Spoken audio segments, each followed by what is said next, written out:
play is the really, really, really true story of Cinderella. This play features Gabriella, Henry, Samantha, Theo, Allie, and Jet. Enjoy.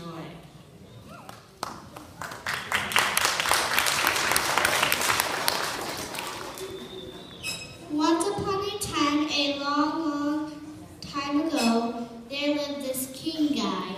And this king guy had a wife who was very pretty. And they both lived in a large castle placed high above the enchanted forest.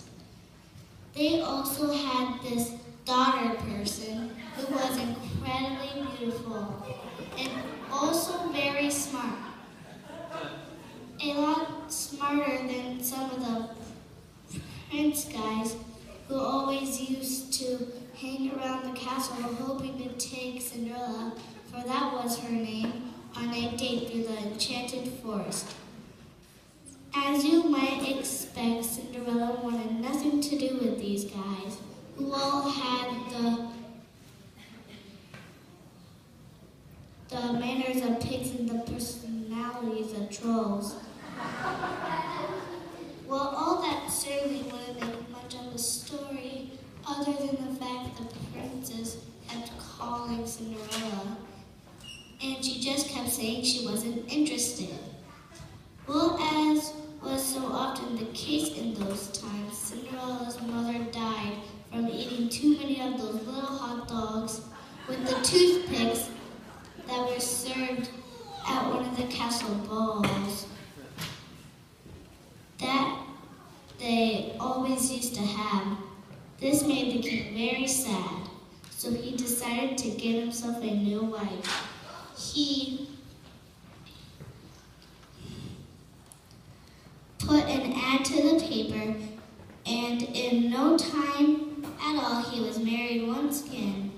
The only problem was that his new wife was uglier than a warthog and had the temper of a wounded gorilla. She also had a bunch of daughters from a previous marriage who looked as though their faces had been run over by a herd of elephants. They too had the personalities of slugs. Well, in no time at all, Cinderella was banished to the kitchen where she had to scrub floors twice a day, peel bags and bags of potatoes, and clean the cat out the cat's litter box by hand. That's just about where our story begins. So let's listen in. You know, I'm just about that. You probably know in a lot of these stories, the main characters talk to themselves. That's just the way it is. It certainly doesn't mean they're crazy or have been sitting in the sun too long or anything like that. It just means that they talk to themselves. That's it. Anyway. As I was saying, I'm just about that. What is this wicked fun stat on the thing she is? I mean, she's certainly not the heroine of the story. She has a beautiful hand who has nothing better to do than type that cooking to work in the kitchen. She spends her day gazing into some enchanted mirror that tells her she's the most beautiful creature in the entire kingdom. If she believes that, and to speak from property in Arizona,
scruffy, and she's had it with everyone telling her what she should do and what she shouldn't do. And she hasn't even had time to put on her makeup.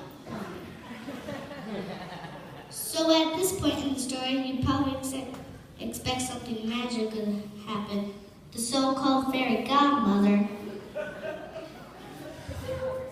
will appear out of nowhere and create an incredibly smashing gown for Cinderella to ride in, and equally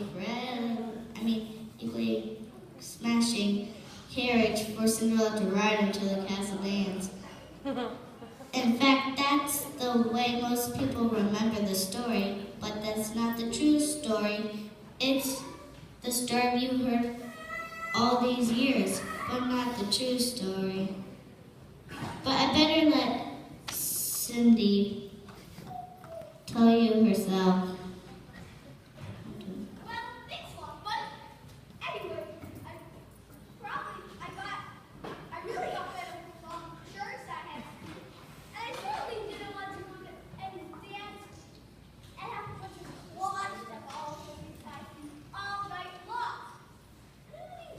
I didn't need to go to school by the princess anyway. So after my friendly up the step on the left of the dance, I decided to have some pizza with the cat. Sit around in my pajamas and eat a bunch of nothing.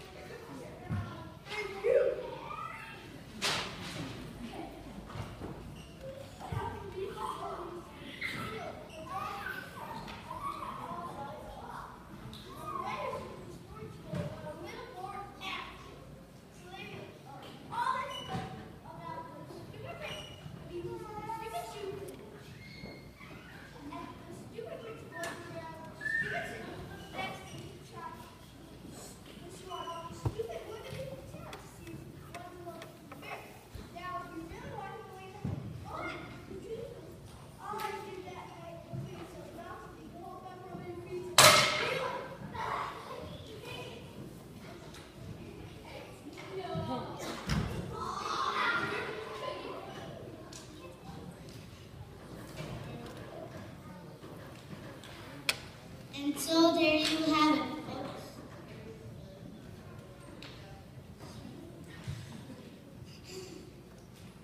The really, really, really true story of Cinderella. Honest.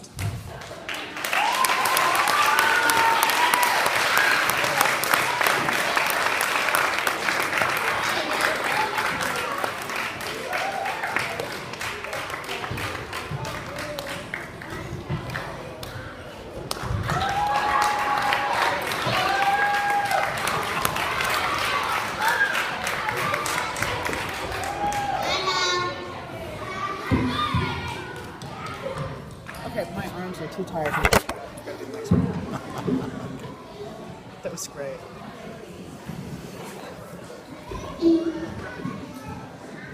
What a ham. I'll send that to your mother.